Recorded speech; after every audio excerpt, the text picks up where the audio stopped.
Thank you so much, Grapes and Rebel. Absolutely incredible cast, and we're back here on the desk. Hello, guys. I'm Janiro, your host for the rest of this evening. We got Veteran, we got Daption, and honestly, let's just jump right into it. Starting it off, Daption, with the draft of these teams.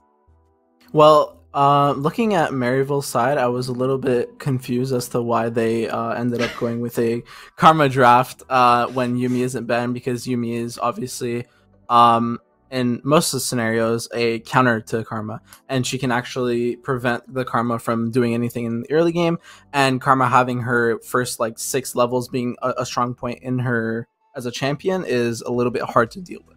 And obviously seeing as how MU got Ezreal Karma into Twitch Yuumi, it really just like showcased for Brady especially that, you know, he's able to perform on those types of AD carries where if he's able to scale into the late game, he's going to be able to like move everyone and like see how good of an AD carry he is. And now for MU, I definitely see them more being a early game team as opposed to Cincinnati Fear's late game comps. And I guess, you know, the early game comps ended up winning. Yeah, I mean, and for me, definitely. Like, I agree with you on the Karma Yuumi aspect, but I think that it really collapsed when they decided to opt into the Ezreal as early as they did. You already saw Lily on the enemy team. They hadn't picked their entire bot lane yet. Why not just match jungle against the Lilia and then go for AD carry when you have more options later? It's much easier to blind top than it is to blind ADC. The Twitch was a beautiful counter that they brought out. Very glad that they practiced it. yeah, and speaking about the Twitch specifically, just Cincinnati Fear in general, the way that they picked the drafts and the way that translated into their strategy in the game, Sketch was doing a lot. Veteran, talk us through that. Yeah, I mean, I thought Cincinnati would look a little bit Sketch, but Sketch actually put the fear into Maryville the moment that Twitch came online at level 6, right? Okay. Very hard countering towards Ezreal. What is it that Ezreal can't really deal with? Ezreal can't deal with assassins that have a way of countering his E. And with Twitch, once you hit that level 6, especially with the PTA setup he had, when you press R, Ezreal can't just E away from that like he can from a normal assassin. So every single time he had this up, we saw the aggression that we were talking about, we were hoping to see from Sketch in the bot lane. He just went in every single time. Even if it was a bit suboptimal and he has to rearrange himself with Flash, he was rearranging Ezreal in a much more offensive manner. And he ended up becoming the shining light for that team, but, you know, Lord Sketch giveth, Lord Sketch also taketh. It kind of collapsed at the Cloud fight, but before that, you know, he was an absolute monster. Honestly, they were one flash away at that Cloud Drake fight from potentially winning this entire game, and that's something Maryville have to be very conscious of going into Game 2.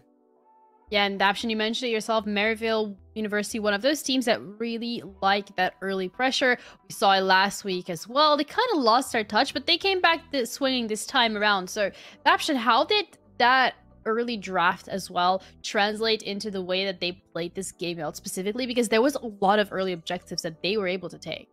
Yeah, I think specifically for MU, seeing as the Jarvan pick didn't end up getting that many early picks, Wild Orange decided to opt into more like a farming style and then gathering all the Drakes that later on turned into a Cloud Soul fight, right? And pressuring the enemy team to push them into a fight at Dragon, trying to force them to like fight a Dragon Soul was very beneficial for MU. And turns out that, you know, the battle of the Superman in the top lane, whoever the main character is in the top lane, ended up going to Niles, and he was able to, you know, really showcase his talent on Gwen. And Yeah. especially seeing Dragoon solo kill Niles, it was a bit of like a shaky start for MU, but I'm very happy to say, you know, MU closed this game out pretty well with the early comp. We said that in this game specifically, we really had to keep an eye on maybe that top lane. Veteran, do you agree that those are still the players to watch going into the second game? Is it maybe this time around your mind has changed? Maybe it's Sketch in the bot lane that we really need to keep an eye out?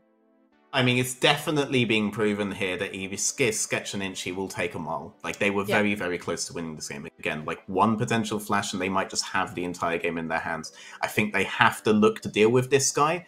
It's quite clear that even if Nulls falls behind Dragoon early, as we saw in that nice, clean 1v1 Dragoon did, that he can still bring it back. They can still bring it back in these skirmishes no matter what. And Nulls even brought it back on his own with his own solo kill to Dragoon. So how about we ignore that and we deal with the issue on bot side if we want to do a clean game 2 and get me a 2-0 nice prediction this time, given that I got it all wrong last week. So let's try and make sure Sketch doesn't do what he did this game, doesn't have a chance to solo carry, and it could all be good. Hey, you're trying to save this prediction, but that prediction, you know, you had a prediction for Cincinnati Fear walking away 2-0. Unfortunately, already that's kind of going down the drain. They lost that first game. But who do you think we should be keeping an eye out the second game around then?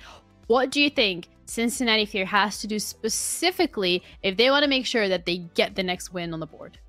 I think definitely for Cincinnati Fear, they have to be looking at something that can quick engage a fight, something that, you know, for example, Malphite, you know, anything that, you know, the second you look at that champion, you gotta flash away. You know, you gotta like look away, because I think especially with Brady, he's very explosive player. Like if you see him on the Twitch, he pops out, you're immediately gonna die, right?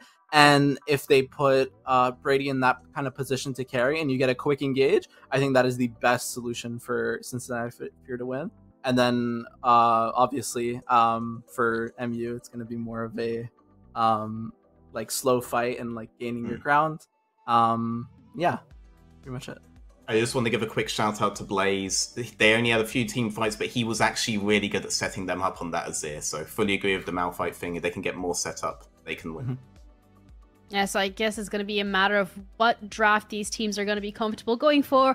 Maryville University, they really like that early pressure. They really want to take those leads, get those objectives, get the ball rolling, get that gold advantage, start closing out the games. Whereas, you know, when we're looking at Cincinnati Fair, they like to play more towards that late game. They want to pop off in those team fights. So it's going to be a clash of two different playstyles. We're going to be heading into game number 2. Once again, we got the Incredible Grapes and a Rebel Fox on the mic. Guys, do your thing. Thank you very much, Janiro. Rebel, I see you got the shades on. Some pretty hot stuff coming out from Maryville there in that game 1. I agree, yeah. They also broke last time that I did this, which was the intention. Wait, was it so one I get to do it again, yeah. Okay. That was the intention, well, so. A little bit unfortunate yeah. there. That's all right. Yeah, some good stuff from Maryville University. We also saw some flashes from Cincinnati Fear. I think the crucial thing that we are going to take a look at here coming into this game number 2 is that the draft of difference here for Cincinnati. They'll get all their bans back. They'll look to try and deny some of the things that were giving Maryville a lot of their success. So we actually talked about this right beforehand, and I think it's worthwhile discussing, which is they didn't have the ability to ban Gangplank or Talia or Lucian or Nico, and none of those champions got picked. So for the side of Cincinnati Fear, do you walk into this game banning those champions still, or do you now ban like Victor and Gwen and champions like that because you're just mortified of what they were able to do last game? That's terrifying. Like, it actually is actively terrifying that they didn't have to pick any of the things that normally you don't get through a draft and still beat them that badly. Like, that was incredible for Maryville. Yeah, it seems like there's like the tier list of the champions, and Maryville just decided to just kind of swap off the picks that or either repeatedly getting banned against them or brought them so much success throughout either the group stage here, throughout CLOL as well. And it just leaves up a lot of questions for how Cincinnati want to approach this game number 2. They are once again on the blue side to try and lock in something that will get them, you know, a lot of power early on in the draft. But on the Maryville side, it seems like anything that they lock in, you're going to look at it and you're going to say, yeah, that works really well on their team. It's I would like to see something more interactive for Trickster. It felt like when he did have his minimal moments of interaction with Lilia, it felt good. But to me, like I said, this was kind of like the old iteration of the team when they were no team. It felt like it was built around the prospect of Griffin doing things in the jungle very, very early. And it feels like it should be a similar identity in the early game for Trickster, and that's how it worked last week when they won. So I kind of want to see a little bit more action there, just because you know, Trickster is a very good jungler. He's shown capability of running the jungle versus jungle matchup, especially with support. If they can get Blaze on something for priority, that's a really good setup. So if you can get that combined with a game like that from Sketch, you've got an amazing setup. Like there's you got team fight, you got everything you could want, and Sketch gets to carry in the grand scheme of things. Yeah, maybe a little bit more early game agency out of Trickster. You know, the Lilia doesn't have a whole lot of hard crowd control to try to lock people down, but you know, it works more in terms of trying to just outpace the farm potential against Odd Orange, who made the plays himself on the Jarvan early on in that game. So we'll see if the adaptations come through here for the Cincinnati Fear. Again, taking your eyes on Trickster, that Lilia was the B1 last time around, but now with some new bans that they can try to take away from Maryville, things could start to look a little bit different. Yeah, I'm also interested in, like, the other really big thing is that in every game the Fear has lost, it feels like they're skirmishing on topside unnecessarily way too often. Like, they're bleeding kills to a Victor, like 3-4 kills, and like that makes such a difference for your Hex Core upgrade when you don't have to like farm like 300 minions to be able to get like all 3 of your upgrades. When you get 2 kills at the beginning of the game and you get Death Laser, you are now one of the most powerful mid laners in the entire game, bar none, right? Like, and that makes sense why Fear now has finally banned it. Yeah. They're like, okay, you beat us with it 2 games last week, you crushed us with it in K1, we're not gonna let you have it anymore. So yeah, I mean, it's nice and all, but again, we talk about APA as being someone who has such a large champion pool. It's gonna be hard to try and ban out a lot of the picks, things like Talia, things like Nico, Lucian, Aurelion Sol, of course, the thing that really got him started in the amateur space. Still a lot for him to potentially pick up, as again, the Darius is going to be taken away from Fear. Gangplank, again, I'm really keeping my eyes on as something that both of these top laners really like to prioritize. Yeah, I'm surprised we didn't see it in the last game. I wonder if it does pop up. I do like the adaptation finally coming through from Fear, because again, Karma is also something that MU has prioritized pretty heavily in a number of circumstances as the support pick. So, especially with Zyko in it, it allows so much more. Last game was surprising how much effectiveness that the Twitch and the Yuumi was able to get very early in the game. Like they were getting kills from like level 6 and on pretty much against that bottom lane. I feel like that's not necessarily how they intended it to go on Maryville's side. The threat of the Karma is enough from Fear, though, that they're like, okay, even though our lane went well last time, we're not going to let them have it. We're not going to have them have that versatility. We're not going to give Psycho something that he's comfortable on.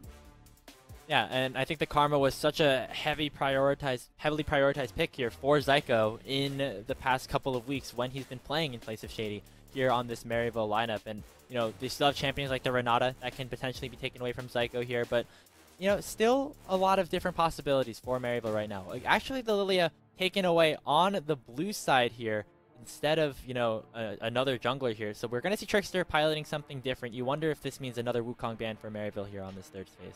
Yeah, I think with the Lilia ban, it's kind of leaning into Wukong potential. And if they don't grab it, then they can get Gwen, or they can get Gangplank, they can get anything they want here. But now with the Gwen ban, it feels like Wukong is like the pick, right? Like there's no Lilia counter. There are obviously counters that I think Odd Orange could bring out that were good also in like 12.9, which is the most recent patch that we saw them playing on when they're playing things. Talia also notably wasn't banned, so they could pick it themselves here. They had that option last game, didn't opt for it, but it is still a very powerful champion. And now, of course, I mean, the Wukong is available for Odd Orange. If Odd Orange wants to place it, it's something that could go through as well. Yeah, Wukong, you know, normally likes to play into physical damage junglers, but again, it's still a very powerful pick in the meta, especially even on that last patch where Maryville was playing on the likes of CeeLo. This Talia can still be a flex pick, can be piloted by Blaze, even Sketch potentially down in the bottom lane if they so choose. And we'll see what Maryville decide to select here on this 1-2. It will be the Gangplank finally making his triumphant return. Nile is going to be the first time he's going to be able to get this pirate. Yeah, it's a good pick because not only is it Nile's Gangplank, which is just on its own disgusting. He's very powerful. He's going to have a lot of damage to work with. This is like the bread and butter champion for Niles inside of any game. There's a reason nobody lets him have it. But also, I love the fact that you have Cannon Barrage and you have Teleport potentially to be able to counteract Talia roaming around the map, using that wall, trying to get it around places. Right? It means that like her positioning gets shattered as well if she starts to get in dislodge her like rock positioning, everything like that. It's good. Gangplank is good into this champion just to make sure you have some global presence to ensure she's not just roaming on your mid laner as much as possible. And who would have guessed they actually go for the Wukong anyway? So now they've got Wukong, one of the best junglers, and now they also have like their S+ tier top laner in Gangplank as well. Yeah, so some pretty powerful picks, so to speak, here for the likes of Maryville University. The response for Fear is yet another flex pick. This Olaf is something that we traditionally see out of Trickster, but due to some of the changes has really risen up more as a top laner, especially against someone like this Gangplank who doesn't have a whole lot of mobility and can get run down in that long lane. Yeah, you have a lot of fear of what's going to happen. And now I think also with Blaze locking the Ahri, it's almost certainly going to be now the jungle Talia with the top Olaf, unless Dragoon's going to play some Goonery, or like you said, maybe Sketch is going for the long shot Talia bot lane. Yeah. But I think anticipating things like this is fine. Swain is a nice pick as well. Swain has been very powerful in the patch. Haven't seen it pop up too much. If I recall, APA also played this way back when. He was one of the champions he kind of toyed around with back when he was in like Mirage and that kind of era. Yeah. And so bringing it back now, being able to be this like massive frontline type mage feels very, very powerful. They've got a lot of champion strength right now on the side of Maryville. Yeah, really exciting stuff to see the Swain kind of pop up. You see Swain, you're like, yeah, this is definitely an APA champion. He can definitely pilot this one in the mid lane. Does pretty well at just denying maybe a lot of the engage that Blaze can maybe bring on the Ahri, soaking up a lot of that damage as we head into the second phase of the bans. Bot lanes for both of these teams likely still to be picked up unless we see, again, some really crazy stuff.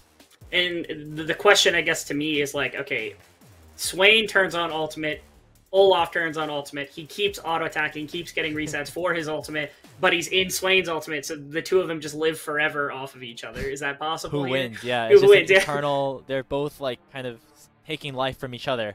And then it's like an unstoppable object versus the immovable force or something like something like that. My words are jumbled a little bit. It's here, fine. but I get what point. you're going for. Yeah, 100%. Yeah, it's just memery for memory's sake. But I think that obviously, like, the Swain does have some interaction with the Olaf, preventing him from just running in haphazardly. Because you do have to be careful with the Swain just getting to perma uptime his ultimate inside of the Olaf. The Olaf obviously incredibly powerful in this patch as well. Haven't seen a ton of people take it, but I'm glad that Trickster has adapted to it. Because again, this feels like something that they were running last split with Griffin. Now the champion's even better. Trickster should be able to pilot this. This feels like what they should have been going for the entire time. I suggested it last game specifically for this purpose. This draft to me feels a lot more 12-10, right? Like last draft didn't necessarily feel purely 12-10. This feels like all of the adaptions coming in together at once.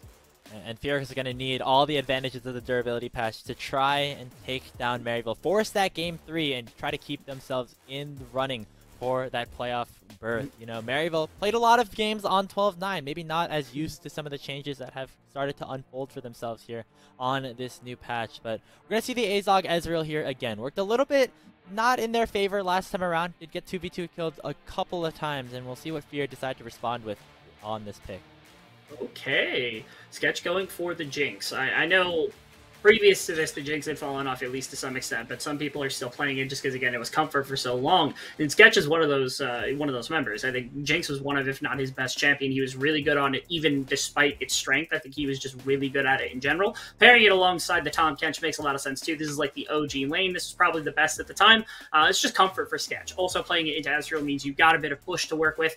It does open up Zyko potentially for something roam heavy if he really, really wants it, and I think that's a possibility. Although a little bit of engage, a little bit of tankiness, something like that would be nice to pair alongside the Wukong so you can do something else. Doesn't matter though, because it's a Bard, and I prefer Bard over any champion, so it doesn't matter. Yeah, I mean, maybe not in terms of pure strength, but in terms of us kind of getting to have fun on the broadcast, Bard is certainly up there towards the top tier, maybe the Pike as well for Zyko specifically. But nice roaming pickup here for the Maryville support once again, and I think we see a very well-rounded draft for them. They're going to have the potential to make some plays early on with Odd Orange and Zyko, but they also have the scaling options later down the line. Well, again, it's another situation that's set up for Maryville where, like, you don't have to be in bottom side. You've got the Ezreal, you can go roaming. And last game, it felt like they didn't use that to its fullest extent because it kept being a bully fest with the Twitch and the Yuumi combination in the bottom lane. Now you don't have that. Now you've got the Jinx and the Tahm Kench, which is powerful. It's got wave clear, but I think it's harder to try to solo kill the Ezreal out of nowhere, out of thin air like you were last game. So Zyko just leans super heavily into the roaming strategy. Now you can set up your Ezreal. You can also set up Niles Gangplank. You can set up APA Swain. You can set up for big plays with the ultimate from Bard to be able to get Odd Orange on top of somebody before they have a chance to react. He doesn't even have to use the clone. He can use it afterwards for chasing purposes, which is humongous. Feels like Zyko is on an insanely effective Bard in a game like this. Yeah, seems like there's engage on top of engage on top of engage here for the likes of Maryville, and on the other side for Fear, maybe just again, just putting everything into the Sketch basket here on the Jinx. They have the Tahm Kench to support, even Trickster to try and, you know, be a little bit more utility alongside Blaze here on these magic damage mages. Of course, Dragoon just being a pretty beefy frontliner up in the top side of the map. But when it comes down to the team fights, again, it just has to revolve around Sketch once again. We saw how powerful he was able to get on the Twitch, and now on a champion that really defines super late game damage. Really, really good stuff. We're having a couple of problems getting into game 2. We're going to take a quick break. We'll be right back onto the Rift. Welcome back, everybody, to Summoner's Rift. Take a look at the little frogs. Ducks. Oh, they're all saying hi. They're all saying welcome back and apologies for the slight delay. Back here for game number 2 between Maryville University and the Cincinnati Fear. It is do or die for Cincinnati, as one more loss will knock them out of the first Proving Ground Circuit qualifier. And walking into the split, I think with the roster that they had, that would be a tremendous loss, a tremendous failure, I think, for Cincinnati Fear. They run into Maryville very quickly. I talked about how I think both of these teams are top 8 teams, definitely. But again, with where we're at right now, one of them has to drop out here. So we'll see if Cincinnati Fear has the ability to come back, the ability to stay perseverant, make sure that they can stay in a series like this. And they have a lot of good pieces to do so, I think, with the way that the draft ended up working out. Dragoon with a very strong top lane pick in the Olaf. You have Trickster on the Talia, which has been banned time and time again. And, of course, Comfort for Blaze, Sketch, and Plux on these respective champions. If things go right for them, they are going to be able to snowball this late game and take over and try to force Maryville up to these game 3. I'm excited about a lot of things in this game. Well, we get so much to Nile. Yeah, there's so much to talk about. I love that we're getting some Bardic Tom Kench and some Bardic Bard inside of a game like this. The big thing for me, obviously, after last game especially, Niles had an incredible one performance after the solo kill. He went crazy inside a game like that. And we tell stories all the time about how good Niles Gangplank is. We don't often get to see it for a lot of very good reasons. This is a game where finally he gets to show it off. So I'm excited to see what he's got against Dragoon, who goes for the Ghost Olaf in this top lane matchup. I wanted to see if the vibe check would come through, because he usually does that, but I wasn't sure if he actually did so. Yeah, it doesn't look like the level 1 is going to happen just yet, but a lot of nice picks coming out for the likes of Maryville. Down in the bot lane, some early trading. Already the heal popped for Sketch. Psycho trying to run away here with the Ignite already burning him down, and it looks like Sphere are going to get the better end of the push in the 1v1. Ooh, APA actually called out at only level 1. Gonna drag him in, get a little bit of extra healing. The auto's gonna come through. Can the minions finish the job? Blaze is running for his life, and he will survive. See, I thought it was the APA who was in danger right there, because he's only level 1. He just hit level 2. You gotta be careful of the flash if you're Blaze. And he's losing the health fight right now as well. APA. Good. Here comes the root's gonna miss here, so it looks like he's just gonna stay alive for a little bit longer. We see Trickster roaming up to this mid lane as well. The Seismic Shove will not be in range to try to lock APA down, so it's just gonna be the Cincinnati Fear 2v2, pushing this mid lane wave in to try to get Blaze a little bit of breathing room. Yeah, I think he wants a back here is what he wants more than anything. He's going to keep swaying in place for a moment, and that means Blaze is going to be able to teleport back much faster than what APA is going to, so he's going to have control of the second wave if APA doesn't just catch both right now and then TP back himself. So Blaze is going to have more than a free back timer here to be able to return, be able to catch this wave pretty easily. I don't even know if he's going to have to teleport in the grand scheme of things, especially if Talia holds it. He does anyway, but it doesn't matter. It just means that, again, APA is forced in there. Blaze gets a nice little back timer that's helped out by his jungler. Again, I was hoping that they had actually saved the TP. I thought that was kind of the whole point of Trickster staying around was potentially to step up into mid lane, hold that wave for him for just a moment. But Trickster had a lot more jungle to go. So nice to see some of the champion stats here. Trickster, very fearful on this Talia. We also see APA on his Swain pick that he definitely has a lot of practice and comfort on. I believe it was 3 and 4 throughout his amateur career on this champion, so maybe not the most success, especially considering all the other plays that he's been able to do and all the success that he's able to have. But things are looking really good for both these champions players on their respective teams. I agree with that. Ooh, starting really, really well for APA. He's looking like he's very comfortable in the Swain right now, which is kind of cool to see. I'm also looking for where these resets for junglers come through. Trickster is staying around a little bit longer. So with both the gank coming through as well as also he's taking the Scuttle Crab, he is about a camp behind where Odd Orange is at. Odd Orange just got his back off and he's going to be heading to bot side. Trickster is not going to get the back off. In fact, he's going to invade for the Grump and he's going to get caught out by Odd Orange here. And Zyko can support very quickly. Oh, double knock up here coming out from Plux though. Sketch doesn't have a whole lot of damage without the mana to land the long range rocket, so it will just be Azog and Zyko getting away. And it does seem like Trickster is pushed out of the opposing jungler with Odd Orange having the Sheen advantage. I was really shocked right there if they actually saw him fast enough. It seems like that knock-up from Fox was really good to deny anything else. As APA, again, continually bullying this mid lane matchup, burning through his mana pretty quickly, but using it very effectively to drop Blaze's health very low. Blaze had some good performance early last week as well. I think he went 3-0 in 5, something like that, before dropping a couple of deaths in the late start of the game. As Trickster on the bottom side still. Azog trying to have to shift away. The seismic shove won't connect, and Trickster doing a good job of pressuring this Maryville bot lane once again. Haven't gotten any kills off of it, but they're trying to just make sure that Sketch and Plux have the best landing phase that they possibly can. This is now Trickster once again playing for one of his lanes. He went mid lane to try to help out Blaze, and now he's pushing in bottom side as well. And he's going to continue the pressure to make sure that Zyko and Azog can't really find a free back. He's going to step so far up here. Oh, nice flash here coming in from Azog under the turret. The Ignite's ticking. First blood picked up the fear, and now Zyko is so low, but he's going to be able to land in the auto to get the trade 1-for-1. Trickster is still looking, and here comes Sketch as well. Zyko's in a pretty bad spot. The flash is going to come in, and Sketch will get the kill. Spoon-fed right into his mouth.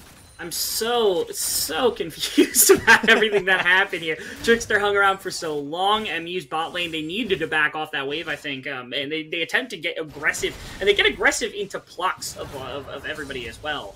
So I was just a little bit concerned, because I thought, like, maybe if they turn into Trickster, maybe if they decide to go for the Talia instead, and they flash aggressively in that direction instead.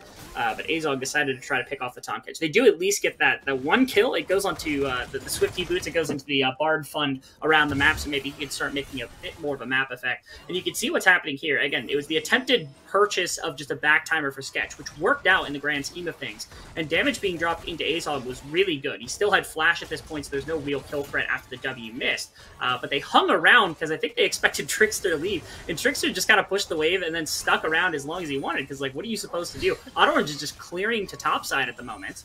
And again, this is where I'm a little confused, so I'm happy that we get this replay, because I want to see why they don't decide to go into Trickster. Oh, they got the stun! That's what it was. They thought they could catch out Plux faster than his shield was going to come up, but unfortunately that was not the case. And even better, Trickster actually juggled aggro really well there until the auto came out from the Tom Catch, which is what bought him that last auto attack, which is why Zyko was able to get the one trade kill back. So yeah, that was actually a lot more in-depth than I thought it was upon first inspection. Jeez. Yeah, so some good stuff coming out from Cincinnati Fear. Again, punishing the bot lane like they did in game number 1. You can see on the total gold graph right now, Trickster and Sketch getting off to a very good spot with that early kills that they were able to get down onto Azog and Zyko respectively. And if they had to keep things going in this fashion, if they want to continue this lead grow in their favor, you know, the only member right now on the side of Maryville that is doing well in terms of gold is APA in that mid lane with the slight CS speed. You can see it's a team that still scales. You still have Ezreal, you still have Gangplank. The top lane matchup is back and forth as well between the two. Gangplank eventually is going to have some fine gold to be able to use the barrels and such. The bot lane, once again. Azog and Zyko don't have flash, so it makes these engages from Plux rather easy. The knockups will pretty much land instantaneously, but up in the top side, Niall's going to get tested for the first time this game. Top laners trade the ultis as Trickster will make sure that the Gangplank is not able to secure the kill. Yeah, standing forward was Dragoon right there. Had the support of his jungler, so he knew he wasn't under too much threat, but still, quite a bit of damage. A Sketch also tanks a Q from Zyko, leads to an ultimate from Azog, drops him to half health. Wow. Team up in too much danger until that stun connects here from Zyko. The Guardian ends up getting proc. Plux doing a good job to frontline, and looks like Zyko will just have to magical journey on out. Yeah, easy enough for Zyko to be able to get out of that rough situation. Q not going to be able to find the stun. Just trying to throw it into Plux to make sure he could get something, but that stun would have prevented him from leaving. Almost certainly forces the flash from the Tom Catch. As Orange finds Trickster. Flash forward to get away from the charm, and now Trickster in a bit of trouble. The seismic shove only finds the clone, and Trickster gonna have to run for the hills. Nice. Niall's gonna pick that one up with the parlay, and Dragoon is dragged straight back into the Maryville top side. That is so scary throughout the entirety of 2022. A double kill over to Niall's as Maryville once again back on top. It is a forced topside skirmish once again. This time around the Rift Herald, and I will give them that like Trickster was able to secure the objective, so it's not going to be just a pure gold loss in this sense. But again, this has been just like every time we've seen these two teams play and Maryville has come out on top, this has been one of the main ways they've been able to do so, is forcing these topside skirmishes that give kills over. Usually it's APA as the beneficiary. Here, though, they go into Niall's Gangplank, which is not the member you want to be giving gold to in a sense like this. Not that you want to really be giving it to Orange or APA in this particular instance, but this is a massive late game damage dealer that's going to be like very ahead of his lane opponent just off the back of this one skirmish. Changes so much around the map. Cincinnati Fear has been doing surprisingly well on bottom side. I kind of want to see them shift to a bottom side approach. They keep skirmishing on top side. Where is our skirmish to bot side? Why aren't we trying to set up Plux and Sketch more? That worked so well earlier. See this replay again. They were able to secure that Rift Herald, so maybe Trickster trying to get some more goals funneled down to the bot lane with this pickup, but again, the collapse here for Niles and Odd Orange is just too pure. Absolutely. And notably also, remember, Dragoon had burnt the ultimate earlier in that one-on-one against Niles because he drops the GP ultimate, and he had the support of his Talia, but too far away was for the Talia to actually prevent him from stepping in, and it meant that there was no ultimate, no Ragnarok to be used to prevent that Blast Cone from knocking him back into multiple members. So again, it's just another set of kills. Well-played timers for Maryville. So that's second objective. At least Trickster is getting a lot more done around the neutral objectives of the map. Maryville, instead, I think, really wants to focus around gold at this point. Being able to set their fate to scale a little bit later into the game is APA. Wow. Up in the ulti here. Does have the Rylai's, but is going to get charmed in here by Blaze. A lot of durability on to this Swain, and it means that he won't be able to go down. They're just going to be the wave pushed in with the ulti, allowing for APA to get another reset. Haven't gotten to see too much of an impact from Zyko either, and we want to really watch his positioning in a game like this. I feel like he needs to leave this lane so he can go use the parallel convergence to make sure that the Rift Herald doesn't actually get anything, because Trickster still has that ready and raring to go to get some plates, and if he can stop it from getting anything on top side, he can prevent the Olaf from getting back into this matchup up against the Gangplank. And this is where he's going. It looks like he's backing. I want to see him deploy to top side if they see Talia, or just in general, maybe just deploy through mid lane just to try to see where it is that this Rift Herald is going to go, tracking Trickster around the map. And it looks like he heard you there, Rebel, as it looks like Zyko and Odd Orange will be making their way up towards the top side of the map. Not entirely sure where Trickster wants to place this Rift Herald just yet. We wouldn't be surprised to see it maybe funneled into Sketch again, but we still see Trickster hovering around the top side of the map, going for the clears, continuing to make his presence known up there to try to match the pressure that Maryville are trying to provide. This is really the first time that I've seen like Zyko make a very significant roam. Most of the time in this series, like they kind of got caught out a couple of times in the last game. They got bullied a little bit in the one-on-one or the 2v2 match at bot lane.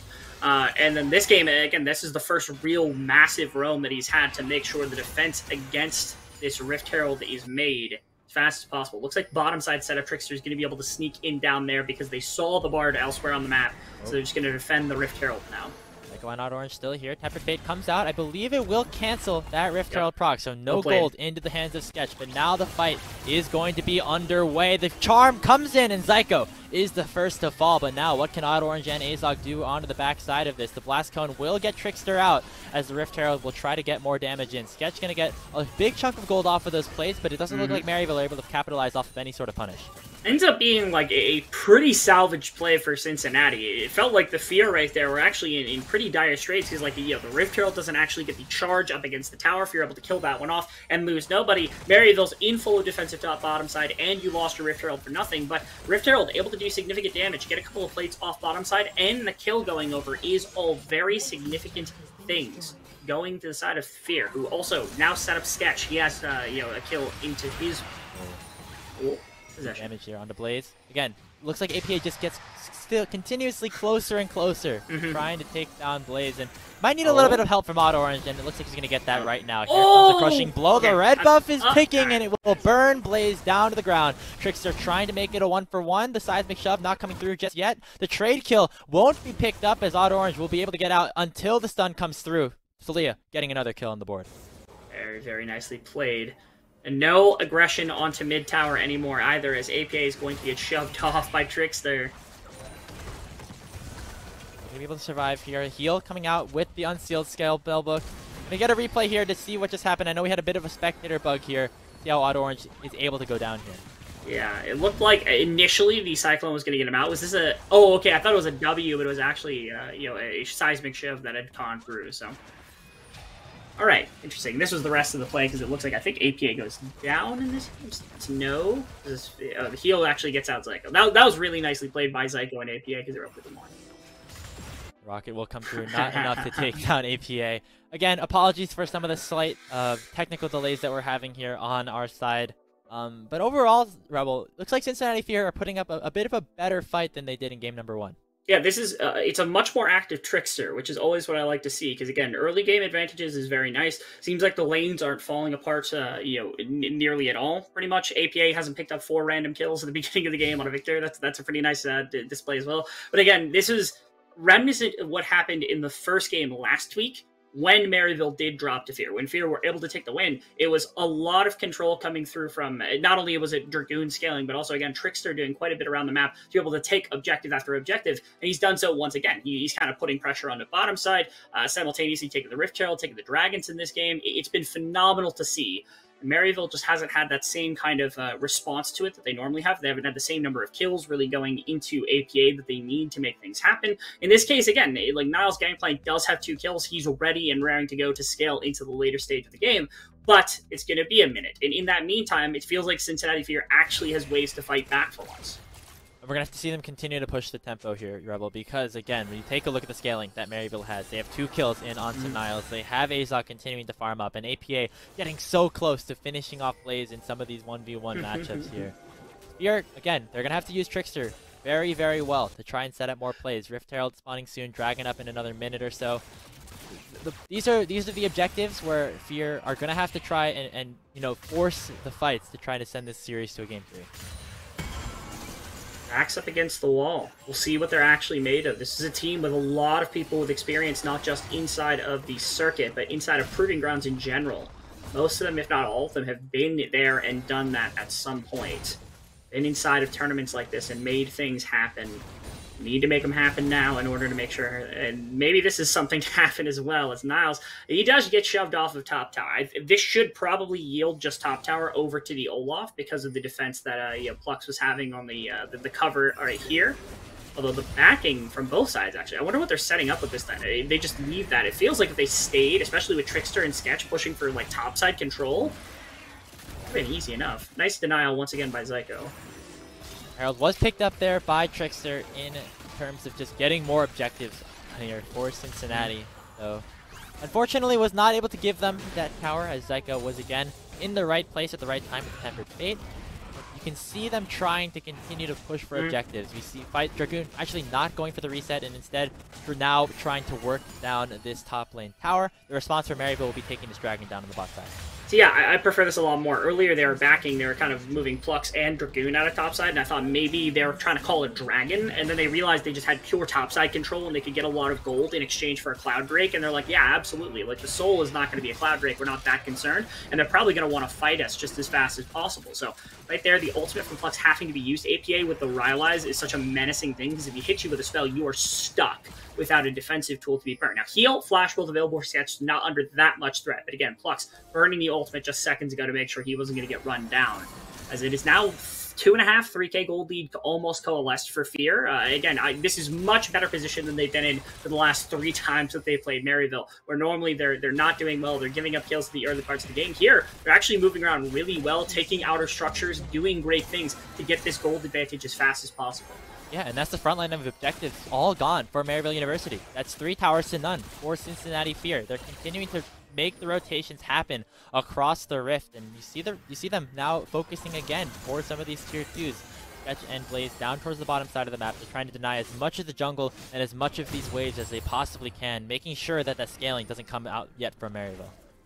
17 minutes into the game, I feel like we are barely dipping our toes into the water of this one, Mr. Graves, because we could have a very long-standing game in this one. Both teams appear to be playing patient. 17 minutes in, only 8 kills is pretty low for the standards of most of the time being inside of amateurs. So, especially with things like Ezreal and Gangplank and Swain, you've got Jinx on the other side, Talia even like on the other side. You've got a lot of champions that are okay playing for later stages. Talia, I think, has had a massive impact, and I want to see her continue. If they can use this ultimate to really start catching sideways, this is where Cincinnati Fear, I feel like, can actually spike the hardest. This Olaf is starting to get powerful, has the Stride Breaker. They're going to catch him out right now. You have to make sure they don't go too far, though, as the Cyclone will come through from the odd orange. Tempered Fate and get flashed away from, but Trickster is already dead. Sketch and Plux have to run for the hills as Niles and Maryville try to punish the Fear of a bit of an overextension. like I said, I really wanted to see Cincinnati Fear be the ones that are grouping as fast as possible. Because again, your Olaf is really strong right now. Your Talia, incredibly strong right now. And that combination of champions is so hard to deal with, even with a Swain on the front line, even with a Wukong to be able to dive into you. But here, it's actually Maryville making the aggressive play. Maryville with a couple of different pick tools to be able to utilize to their own devices. So they have a similar strategy, right? Like, they can also go for picks. They don't have to sit around and wait for a big 5-on-5 fight. They take in a dragon, they can wait for their opportunity for when they can play for what fight that they're looking for, trying to get the Swain in the midst of everybody to really pump out some damage and be that frontline menace. Yeah, the AoE damage and crowd control for Maryville certainly is scary if they are grouped up, and we're not going to see that here just yet, as APA will go for that reset. But again, you saw a little bit of a preview of what happens if somebody on Fear get caught out a little bit. The ultimates will come through, and really nobody on Fear is going to be able to move if the lockdown comes through from this Maryville side. You see Blaze and Azog fighting in a bit of a 1v1, but becomes a numbers advantage in favor of Cincinnati all too quickly. There comes Trickster finishing off the kill with the Q as the Talia continues to make the plays across the rift. Really unfortunate. It looked like Azog tried to flash ultimate, and his ultimate stayed in position, and it meant that he missed it. And if he had hit Blaze, that might have actually been enough to kill Blaze. Instead, Trickster able to help cover. Now Niles actually in a little bit of troublesome spot. Trickster's gonna... Yeah, no orange now for Niles. He will just get taken down. Sketch getting the resets now as the numbers advantage continues to go in favor of Cincinnati. Dragoon running in with the Ragnarok, and the teleport will come through from Blaze as well. Temper Fate only landing in onto one. And what can Cincinnati do? Can they punish as Maryville escape under their tower? The Rocket's going to come out and take down APA. Sketch picking up another kill, and Cincinnati Fear with 3 straight. And like I said, this team is incredibly powerful right now in a lot of ways. Using this Talia is Trickster to great avail at the moment. And again, Olaf is incredibly powerful right now. Yes, Gangplank's got quite a bit of gold, but catching a couple of members one by one, using things like the Seismic Shift, like the Everfrost, to pick off members of Maryville means that they're more confident stepping in with this full-on fight, and they are so powerful in doing it, right? APA will get strong, Azog will get strong, Niles will get strong, but you are stronger right now if you're Cincinnati Fear, and I want to see them continue to pump the gas, to really step on it in a game like this, because they desperately need to. They don't want to wait for Maryville to get into a place of contention. They want to win the game as fast as they can now, and they're set up to do so. And you can see the resets started to come through as well from Cincinnati. They're trying to pick up the items, get the advantages that they picked up in that fight, and capitalize on it right now, because this dragon is about to spawn. This Infernal will be so big in terms of just trying to do even more damage on the Cincinnati Fear, continuing to snowball this lead that they currently have. Maryville is a bit separated right now. APA has a teleport, but is still pushed under the turret. Fear have the push around the dragon, and they're going to get the priority first.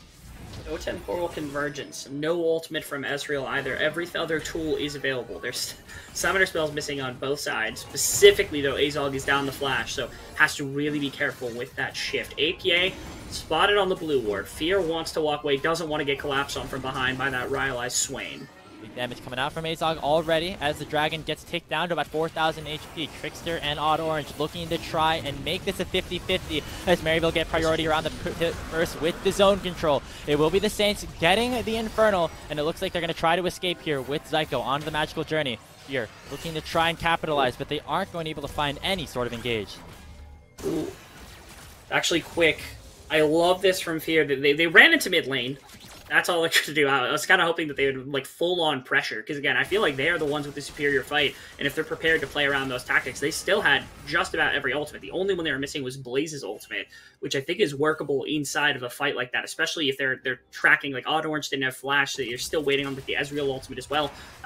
So all these things coalesce, and I was like, okay, you could fight, probably, but instead, they are less comfortable than I thought that they were. They step out of the river, they say, okay, you can have the first dragon, we've got plenty of time in this game. I told you, we're only just now wading into the shallow end of the water. We got plenty of game left, Graves, because I'm anticipating a very, very long one, where that or we're just going to get one fight and I'm going to be proven wrong immediately, but I have a sixth sense about these things. The worst case scenario, which has been happening whenever me and Smacks are on the call, is the game goes 20 minutes, no fight, and then one team just ends up with a 5-0 and they end the game. So we just sit here talking back and forth for 20 minutes, and then all of a sudden the game's over. Hopefully we see some explosive fights because the pieces are all there right now. Sketch has 2, almost 3 completed items. APA and Niles are working towards these super strong points as well. Baron is now on the table. No real position for Dragon Soul to be picked up just yet, but you know that both these teams are going to want to continue to fight around these major objectives. And I think Fear are the ones that really want to push this, right? Like, again, they're the ones with the gold advantage. They're the ones with the earlier game composition. The later they wait for this to come through,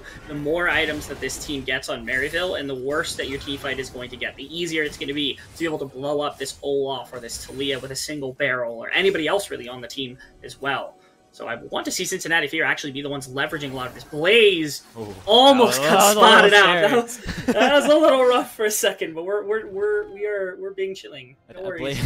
Blaze's heart definitely skipped a couple of these there. You saw like 3 members in the bush there for Maryville hopping over. Luckily, he's able to get away, so no crucial pick around the Baron pit just yet onto anybody too major. We see Sketch and Trickster actually pushing in onto this mid lane tier 3. They're going to land the zap onto Azog. Big chunk of damage. Here comes the Weaver's Wall as well. Azog forces the Sift away, and there comes the shuffle right in to the E. Big damage coming out as they punish Azog in the mid lane. They knew 4 members were top from Maryville. They do this all the time where they like lean super hard into one side and they just take it. Again, they're doing the 4-1 shift where they go into top side, they take the top tower. But this was read quickly by Fear, and they actually throw Trickster into mid lane. And it really was just the one ability. It was just the W coming out from Sketch that led to the whole thing happening. Trickster, I didn't realize he was still in the base. He's now getting run down. Zyko doesn't want the kill either, so he's trying to just give it away to APA. There we go. It was a really good play until Trickster decided to stay around. So now it's just the 1-for-1. The back timers, the death timers, sorry, are a bit desynchronized at this point. Maryville's going to have the numbers advantage for about 30 seconds or so, and maybe this gives them a little bit of breathing room to regain a little bit of more control around the map. This is where, like, they're going to push out bot lane. I think they want to push out mid lane as fast as possible as well, just to make sure that they have both of those to set up the bottom side of the map. Because, again, Cincinnati so far really have not been around the Baron all that much. They're now going there, so maybe Cincinnati are thinking the way I am, and they're like, okay, if we jump Baron now, they have no way of doing anything. They can see everybody on waves at the moment as well. It looks like the only person they're missing is Gangplank, who shows up right now. They know this is happening. The ulti is going to come out. Temper Fate will deny it.